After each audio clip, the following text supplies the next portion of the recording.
ඔව් ජනපෙට්ටුනේ පැහැදිලිව කියන්න පුළුවන් නේ. දැන් දේශපාලන වේදිකාවේ අපි උත්සුසුමේ කතා කරනවා. සමහර දේවල් අපි ගණන් බිම් පාවා කියනවා.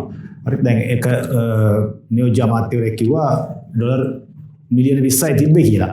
හරි දැන් මේ කාරණාත් එක්ක සමාජය තුළ ලොකු ප්‍රශ්නයක් මතුවෙලා තියෙනවා. මුතුමලා මේ බොරු කියනවා. මොනවා පච ආණ්ඩුවක් කියලා. මේ කිසි කෙනෙක් ඇත්තට පච ඉතිහාසය බැලුවොත් නම් පහුගිය අවුරුද්දේ ආණ්ඩු කරපු අය කතා වෙලා බලන්න.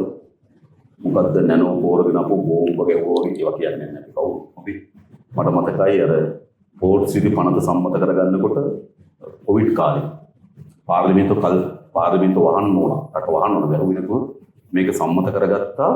මේක සම්මත කරපු බිලියන 20ක ආයෝජනය වෙනවා.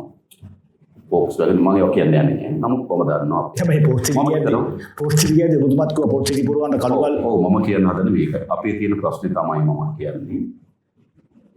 කිසිවෙක් හිතාමතා බොරුවක් කියලා කියන්නේ. නමුත් සමහර කරුණු වාර්තා වෙන ආකාරය ඔවුන් දකින ආකාරයකට සමහර කරුණු ඉදිරිපත් කරන්නේ නැති. ඉතින් හොඳට තේරුම් ගන්න අපි අත්දැකීම් එකතු කරගන්න ඉදිරියට යන ආකාරය. අපි පරිපූර්ණත්වයට පත් වෙච්ච මිනිස්සු නෙවෙයි. අඩුපාඩුකම් දුබලතාවයක් තිබෙනවා.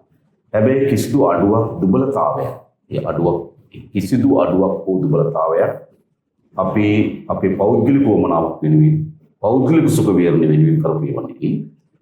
සිදුවලා තියෙනවා. නමුත් අත්දැකීම් මම වෙනස් කරමින් යනවා. කිසිවෙක් මම කියන්නේ හිතාමතා බොරු කිව්වයි කියලා. ඒ වෙලාවේ උන්ට දත්ත මත කරුණු ඉදිරිපත් කරන අපි උත්සාහ කරනවා නැවත එවැනි තත්ත්වයක් ඇති නොවීම සඳහා තමන් ඉදිරිපත් කරන කරුණු නැවත විමර්ශනය කළ ඉදිරිපත් කර යුතු ස්ථාවර අපි